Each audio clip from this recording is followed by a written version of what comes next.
In the last years, China has reached rampant geoeconomic and geostrategic growth which is a threat for U.S. supremacy. China is focusing on developing their productive forces and military modernizing. Outdoors, they are working with a pluripolar world. China is one of the main partners of Asia, Latin America, and Africa, and is planning to sell gas and oil.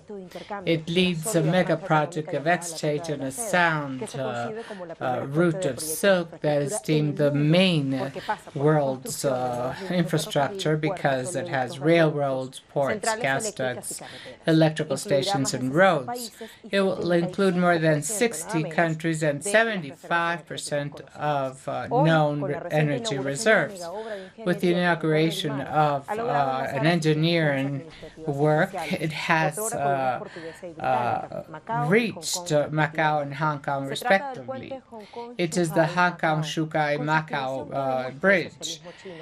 So Chinese socialism in time of economic war, what impact does the new infrastructure have in the consolidation of the Chinese hegemony?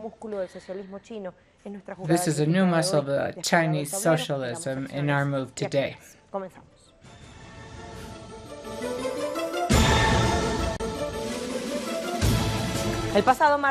Last Tuesday, October 23, in a government meeting in Shanghai, Chinese President, also Secretary General of the Communist Party of China, announced the opening of an ambitious and giant engineering work, the Hong Kong-Shanghai-Macau Bridge, that is a national achievement that breaks many records, that shows strength, innovation, and the power of the nation. With a bridge, we have strengthened our conviction, the theory, system, and culture of socialism with Chinese specificities.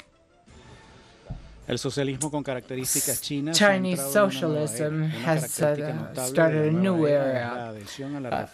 Main characteristic is reform and opening. Hong Kong and Macau still have unique positions and strength and can be irreplaceable in the process of the reform of the country. I hope our peers from Macau and Hong Kong notice our opening and take advantage of the great opportunities that the belt and the road is made and the area of the Guangdong, Hong Kong, Macau provides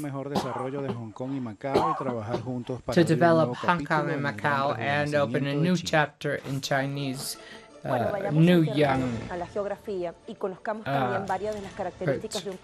Let's see materialized view of this project that runs 55 kilometers by the Guangdong River, that runs south of the Popular Republic of China, west-east, and ends in the southern sea between Macau and China. It took 9 years to build and was inaugurated and opened to traffic on October 3, 2018. It meant an investment of 126 billion yuan, equivalent to approximately $18 billion, and used more than 400,000 tons of steel, together with 1 million cubic meters of concrete. It is 55 kilometers long, and it is located in Lingding-Yang Channel in the estuary of the Pearl River. It connects Guangdong with Hong Kong and Macau. The bridge is the first of its type, earthquake-proof and typhoon-proof, for which will avoid the clash of ships. It will allow the passage of the largest ships, the second of 22.9 K over the sea, and the third is a submarine of 6.7 that allows marine traffic regardless of sea storms. The project also crosses the flight route that goes from the international airport of Hong Kong, and since 2016 it is estimated that around 29,000 vehicles with some 126,000 passengers cross it. This is not unbelievable because it is materialized. We will now review our web pages.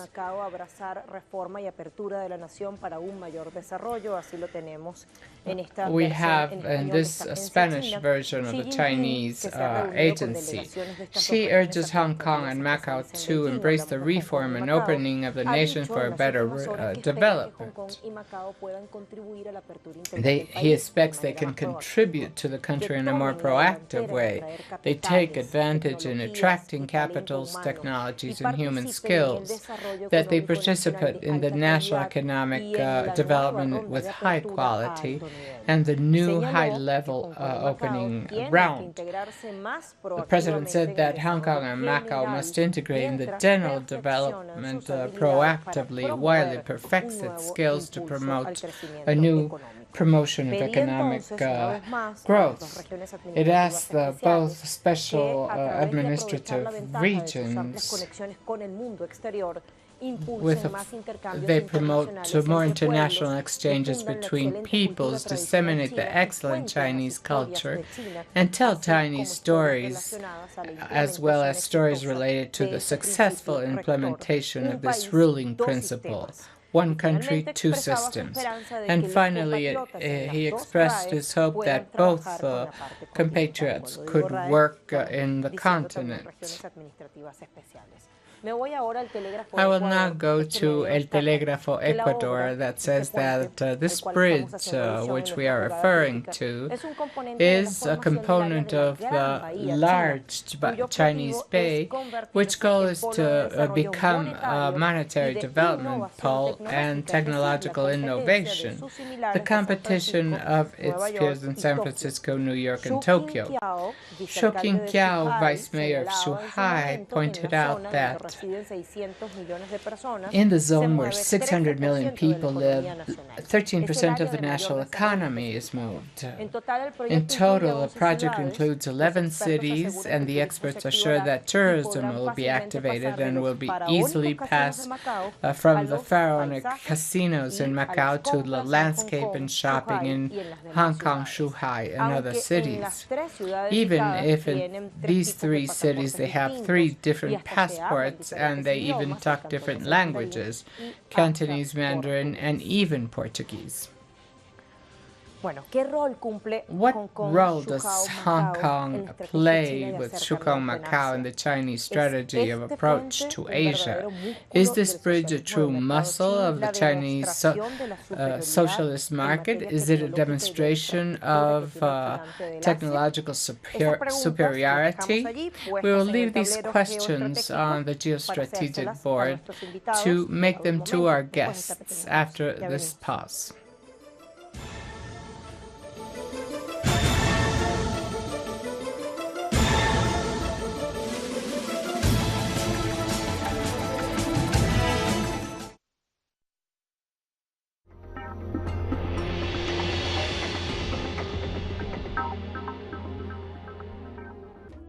An occasion to enjoy the cultural diversity that defines our South American essence. Come along to find out the story behind these personalities, traditions, and artistic expressions that unite us as a whole. Real Lives, Friday, only on Telesur. We are present at every event where our nations are staring. We believe in a new global vision, united in every broadcasting. We keep expanding our horizons and working on a closer and better communication. Now, in Grenada, Telesur, the news source from South America and the Caribbean.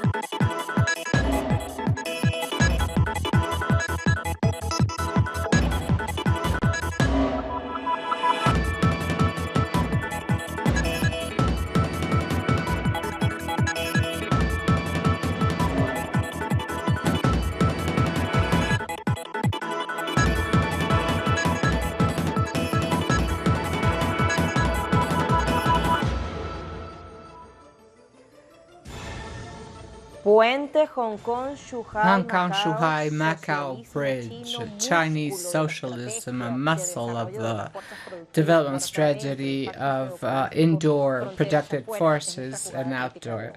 This is our critical move today. We will add the information of Xinhua in Spanish, this information agency. The initiative of the Bay Area is based on the natural geographic conditions and has become protagonist for economic reform. And this strategy is included in the bridge. It has an open economic strategy and a highly efficient use of resources, advanced use of international communication. This bay will also include the special administrative zones of Hong Kong and Macau, and 9 cities in the province of Guangdong, Guangzhou, Guangdong, Shuhai, and other cities. This is also specified by El Telegrafo. The large Bay Area has less than 1% of the country's land surface and less than 5% of the total population, but generated 13% of the GDP in 2015. It is also a cultural link between offshore Chinese, the British, and Portuguese, and serves as a bridge of the countries along the Silk Route in the 21st century.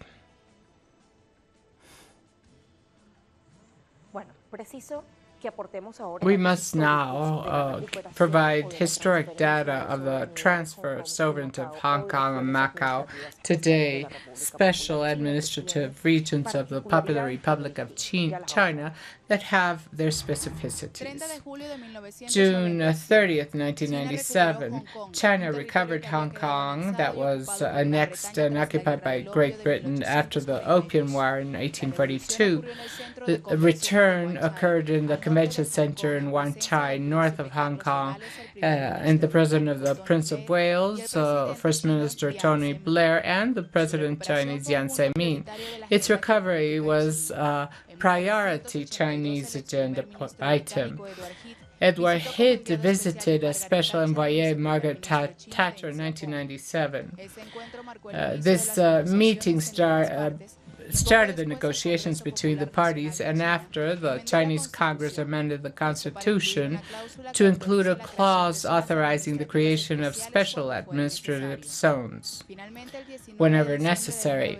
On December 19, 1984, the joint Chinese-British declaration was signed that established a special administrative region for 50 years.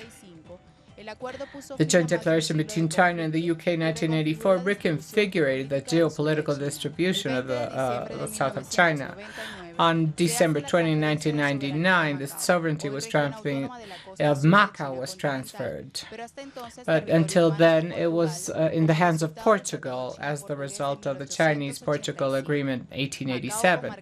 Macau, with strong influence of the Revolution in 1984, sought for decolonization. During a meeting between Chinese and Portuguese delegations in 86 and 87, the declaration was concreted, and on April 13, 1987, it was signed. The document provided that the Portuguese administration would end on December 20, 1999. Macau would integrate to China but would keep the status of special administrative region for 50 years. Today, both Hong Kong and Macau, with political autonomy under the concept of one country, two systems, promoted by the first leader of the Chinese Popular Republic, Deng Xiaoping, in 1990. I would like to invite from the Mexico City, Ulises Granado Quiroz, coordinator of the Asia Pacific Study Program, and eat them. I thank you for your presence, and I would like to ask, understanding the bridge as a national tool for the approach under the principle we were mentioning, one country, two systems, what importance does it have in the southern part of the country? Thank you, Lucia, for your invitation. This bridge was inaugurated 40 years after the Chinese reform and the open door policy. The important thing here is that after Hong Kong was returned to China in 1997, Macau in 1999, from those years to this date, we have gradually seen that Hong Kong has lost economic and financial competitiveness in relation with Singapore. On the other hand, Macau is a very important place as a recreation zone, but it is less developed than the other part of Hong Kong, Shenzhen, and Guangdong, which is the capital of the province of Guangdong. So, since the beginning of the last decade, they have thought of stimulating through this bridge the economic growth in a more comprehensive way. In this sense, 40 years after the reform, this is a great achievement for the Chinese government. It shows that at this time that the world is living financial pressure, economic war, tariff imposition by the United States, it's important, but it's also risky. There are analysts that have said that there is the risk that this investment is not as important in the context and the moment when the United States has a commercial war with China. In any case, this is a mid and long-term project to connect centers, as you mentioned before, the information technology centers in the zone of Shenzhen, recreation in Zhonghai and Macau, and the financial and port center in Hong Kong. This is a long-term project, but at this time, it's a little risky, and there are some critiques. They say it's a huge project that perhaps won't have the impact it's aimed to. Why does President Xi Jinping insist that two special administrative zones incorporate proactively to national development with the specificities of Chinese socialism? What strengths do these two special zones have? Macau is a zone where everybody knows has huge casinos and recreation zones, and many people go, especially from China, to bet and have recreation activities. So there's lots of money there. Together with a former Macau colony is a very important manufacturing center in the south of China. And Hong Kong, of course, is the door of exit of the Chinese economy and finance. Around 80% of are performed there in Hong Kong. So in the new route of the Silk Project, another huge project that the Chinese government has through its 5-year projects, and creating a powerful nation by 2049, it has a very important step. Now, Ulysses, the images are truly a spectacle. When we were pre-producing this program, we all agreed on our team on that. Are they talking about Chinese superiority in technology and infrastructure? Would this be a milestone for the Chinese socialism? Well, yes and no. There were many critiques during the construction of this bridge. Many people died. There were many scandals of corruption, many forgery of the engineering planes, but in any case, it's a giant project, 55 kilometers of which 29 are over the sea. It's a very important work. Next year, they are planning to introduce a cordless 5G generation telephony system in the bridge that doesn't exist almost in any part of the world. So it is an image of China outwards of great technological progress and engineering. Of course, it's a political message, but this project has many years. It has 15 years since it started. The project started, so it's very well thought. Is there an economic, political, symbolic message? I want to ask this to another guest that is incorporated, José Antonio Esquida from San Sebastián, Spain, investigator, Venezuelan investigator from Spain. I would like to ask about the transcendence, especially in the south of China. We are understanding the bridge as a tool to approach the cities under the principle of one country, two systems. Yes, it is. So, as Professor said, it has a multivalent symbology. It sends a message, of course, to the United States, because the Popular Republic of China is capable of performing huge high technology works with truly massive impact, economic development, and that is the core of industrial development of China since the reform times. But there are more messages. It is a message to both special autonomous regions, Hong Kong and Macau. But there's also a message to the other part of China, the rebel that does not want to incorporate to the national administration, which is Taiwan. They are telling Taiwan that it would be better that it incorporates to the Chinese national unit based on one country, two systems, and get away from the USA. Of course, this is a highly significant work, and there has been others, like the highest train that unites the Tibet with Beijing, 55 kilometers, a very high technology in the industrial heart of the country. Everybody sees that it's a success of Chinese socialism. And it's worthless to talk about corruption that the Western sources are talking about to try to reduce the significance of this huge advance of the socialist Chinese and the current direction of the Communist Party. There is no doubt about it. José Antonio, help us characterize the specificities of both special administrative regions of China, Macau and Hong Kong. One has been an old colony of the Portuguese Empire. The Portuguese had port sets in the 5 continents. Many time ago, when the revolution took place in Portugal, Portugal offered to return Macau in China. In China, it's called Aomen, to the national Chinese unit. But the Communist Party said, let's wait until we fix the main problem, which is Hong Kong.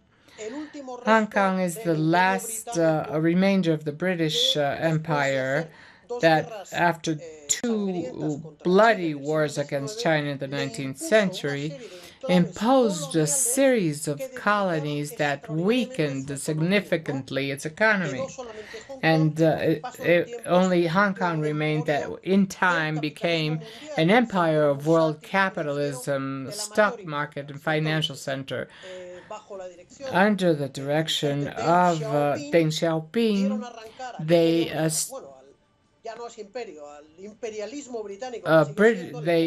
took away from the British imperialism, Madam Thatcher, Hong Kong, based on respecting Hong Kong's and Macau's economic system with political economic activity without questioning national Chinese unit. That for China is very important because China has lived colonialism as a wound. So China accepted the sovereignty of the Popular Republic, but it has its own economic system because it's a system of liberal capital. Politically, it has a multi-Western liberal parties where nostalgic minority for the British Empire cohabit, and people who understand that their life depends on their link with a motherland, continental China. In the case of Macau, the economic axis are services. It is also an autonomous city within the Chinese national unit, but devoted to casinos, where are the great fortunes in entertainment.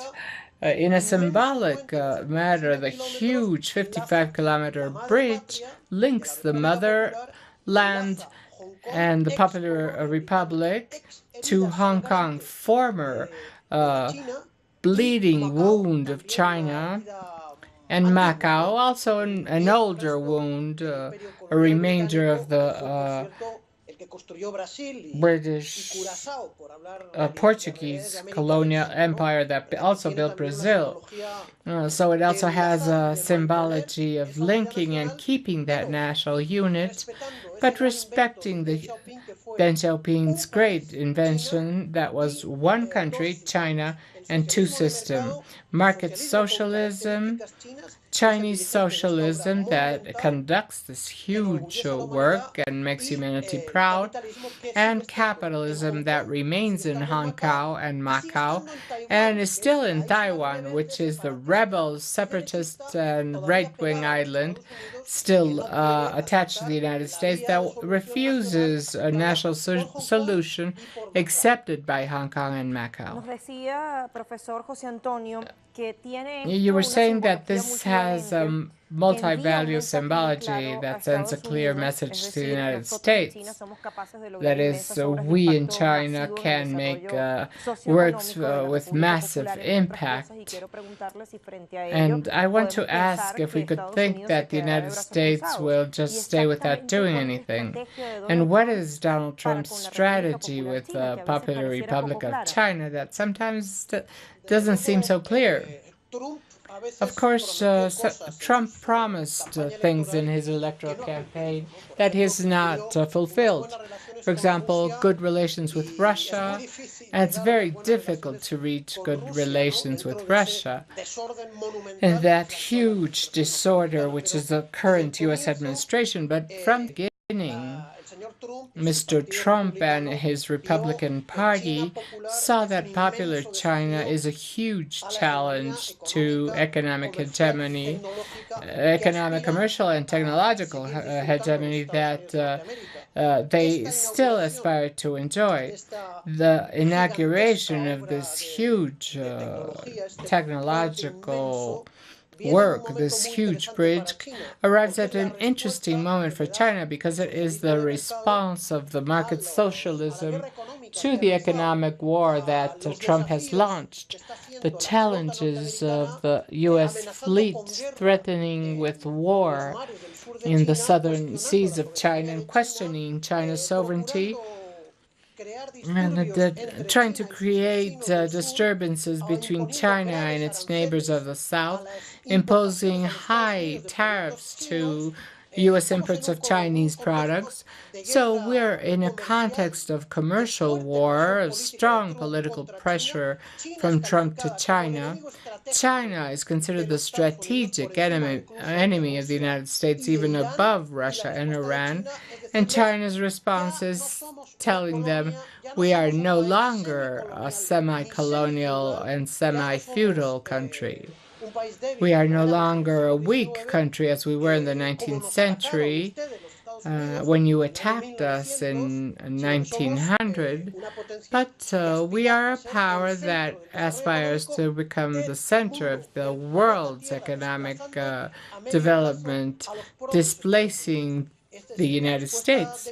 This is China's answer, this huge technological work that will undoubtedly promote technological development, industrial, commercial, tourism in China's economic heart.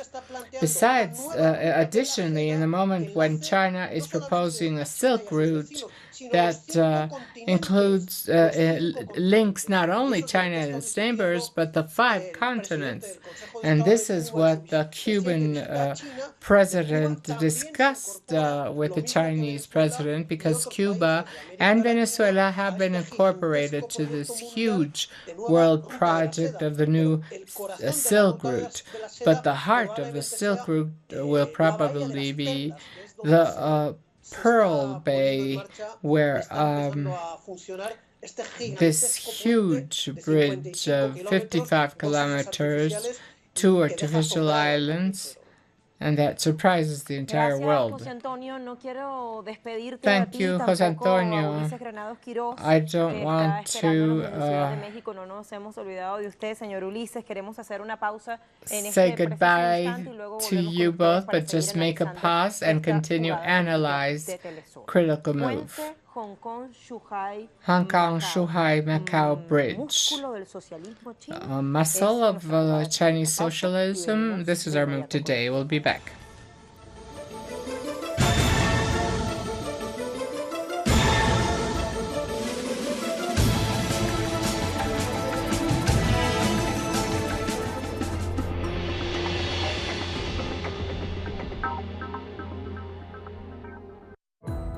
Our actions have an impact on the environment. It's our responsibility to change for the sake of our planet. Let's be part of this transition. Watch, preserve, and protect your Green Zone. Wednesdays, only on Telesur.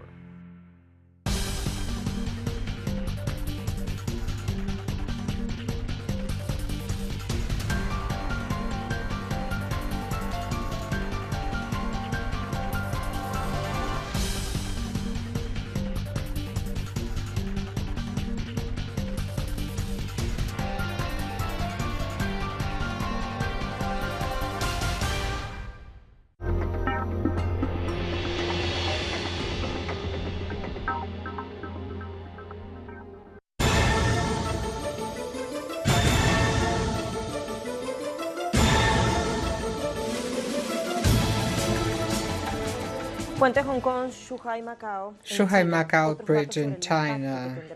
Other data on the impact of this giant project.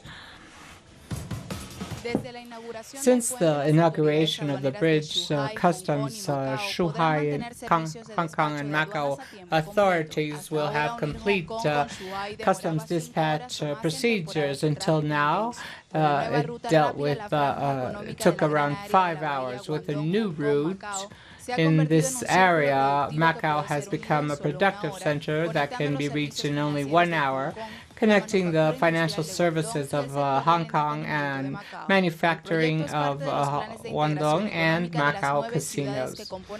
This is a project that composes the 9 cities that compose the Pearl River area that impacts 70 million people directly, which geographic extension is aspired to become a center of technological innovation. The bridge also has a symbolic value in the Silk Route. In 2015, Hong Kong received more than 60% of direct investment. Besides that, a special administrative region is an important financial and service platform that is the seat of many multinationals.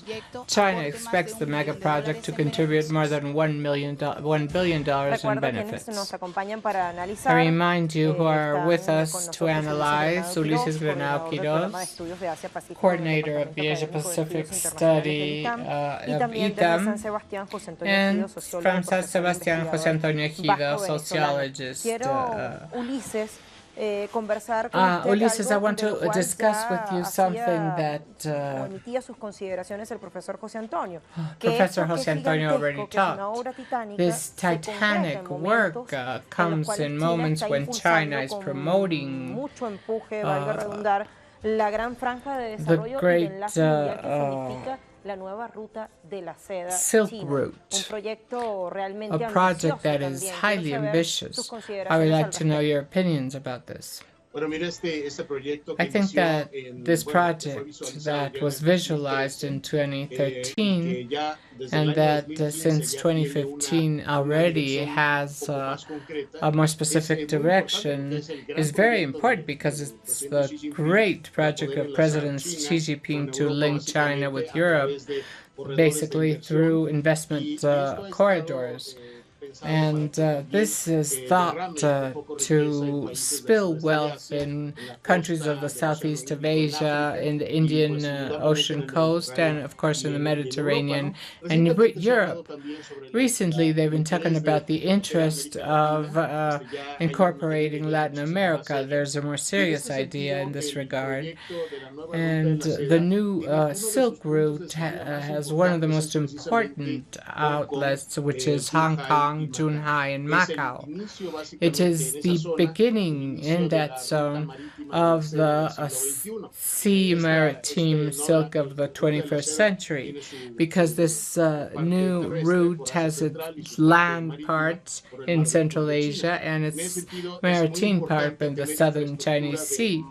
It's very important to have the highest world technology to project capital, people, transportation, and investment, etc. In this sense, it's interesting to see how since 2011 they have thought on this great bay that would include the Hong Kong and Macau to promote these projects of potentiating global economy. Has the West, in your opinion, Ulises, made mistakes of judgments on China and its development capacities? I think they underestimated China's economic development. They have been talking about the collapse of the Chinese economy, the socialist market, the fall of the yuan, and in the facts we see this is continuous growing. Of course, there are not interannual growth rates of 2 digits, which they had until 2006 more or less, but 6.5, 6.3 of interannual GDP is undoubtedly enviable for most countries in the West. I do agree with José Antonio in the sense that the United States considers China very dangerous in the world economy. I think this is based on the possibility that China displace them as the global economic development focus. And I could say that the United States is concerned and trying to, through eliminating the commercial deficit with China and other measures, attempt their products enter China and take away competitiveness globally. And the 21st century could be a Chinese century? Undoubtedly, there are other projects that is true. For example, between the United States, India, Australia, Japan, there's a quite advanced project on the need to incorporate the economies of the Indian Sea, and in the Central Asia system, Russia has its own integration project to Southeast Asia or Central Asia. But as we see the development of the new Silk Route, there are many risks, but it's possible that China could be consolidated as a great power for the 21st century. And I talk about several risks because the alternative financial mechanisms are complementary, like the Asian Investment Bank for Infrastructure. It has a strong capital from China. It has the new Development Bank of CRIGS, where China has a very strong weight. There are some doubts on the political intentions and to align some strategic policies in the region, but at the purely economic level, some countries are climbing China's train because they see good short and medium and term possibilities. What is China's geopolitical importance at this time? China is handling powerful elements to have a weight in the world's economy. This is related with its economic development, its technological development that is increasingly growing, with a capacity of stretching relations with peoples of Asia, Africa, Latin America, and the Caribbean under certain rules favorable to both parties, and other types of rules with developed capitalist countries. What the United States are doing is handling other weapons and tools, which is a giant deployment of military bases with which China can't and doesn't want to compete with. The Pearl Bay has a Chinese energy provision from Singapore and the Indian Ocean that are also subject to threat by the United States, that has in the region a deployment of nuclear weapons. It is not China that has nuclear base weapons and military bases, but the other way around. So, as I say, the huge weight of China is based on giant works. The deployment of its technological capacity that is made in its country, but will also be seen in infrastructure in Latin American countries, Africa, Asia, that need them, including also energy supplied ways, airport routes, maritime, naval routes, roads on land, an entire set of communications and economic development that has a new center, whether the United States likes it or not, which is Asia, and it's particularly the Popular Republic of China, with such wonderful initiatives like this 55-kilometer bridge that strengthens China's national unit. Now, with everything you are describing, does China represent a threat to the U.S. hegemony? We said it was a schism to U.S. hegemony in the world. I ask Ulysses, what strategy could the United States develop to try to contain this feared enemy? I think that the United States, especially more conservative sectors, the Pentagon, of course, there's fear of China in the future. Many political centers in the United States surely will consider China as a threat. What can the United States do? Many things. At this time, they are highly concerned about China's naval projector. Since 2014, the fleet of the Popular Liberation Army has made many military exercises, even in the Black Sea, the Mediterranean, Pacific, the Atlantic, the Indian Ocean, and they're concerned. And they are concerned about the freedom of sailing. Whether it's true or not, there's lots of fear, and the United States have performed more than 10 freedom navigation operations in the southern Sea of China every 3 months approximately, avoiding the Chinese claims of territorial claims of the region. So in the next months, I see an increase in naval operations of the United States, even the Taiwan Stretch. Now, this could lower the tension if President Trump and Xi Jinping sit and talk about these issues. I am not too optimistic about President Donald Trump because of the policies he has implemented throughout the planet in the last months, but I trust that Chinese president and some Asian countries will be much more rational at the time of talking to the United States to calm waters down.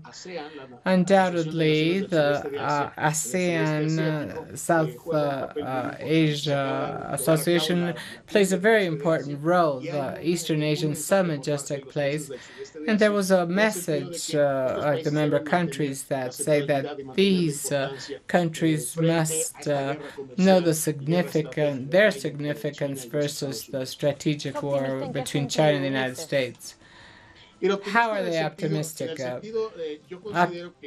How are you optimistic?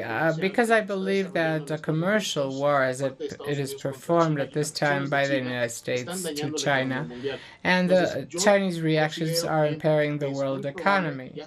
So I believe, and we have seen this in the last months, that people start searching different solutions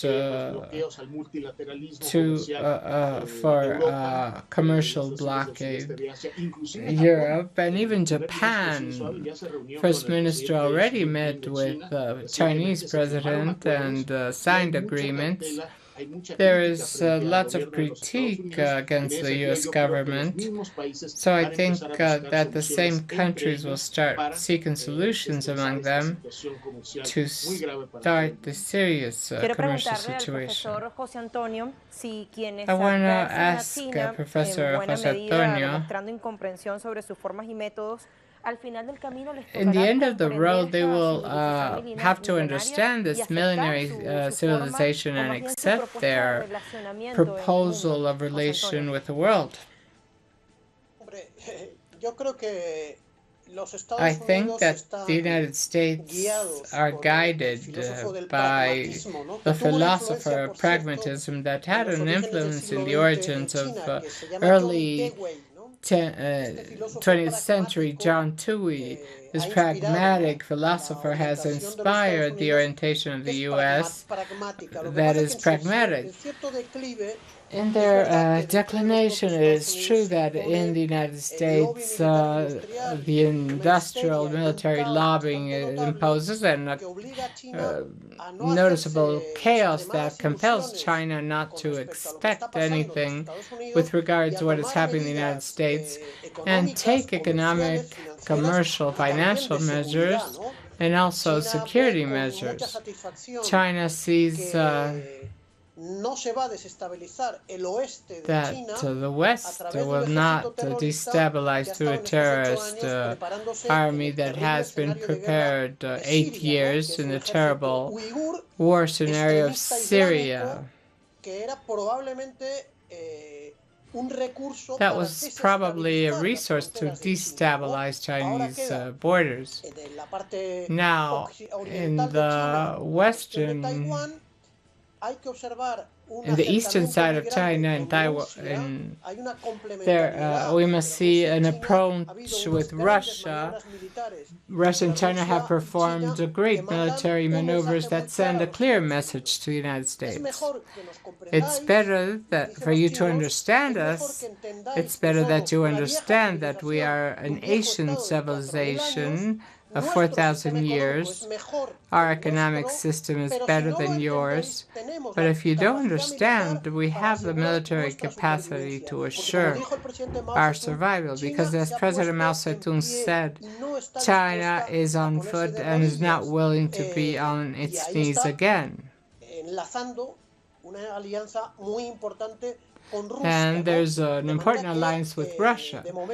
So at this time there is a commercial war. The United States are trying to avoid that Chinese currency become an international currency which will weaken its hegemony. China will not accept that the United States tell them not to purchase oil from Iran paying in gold, in yuans, or in rubles.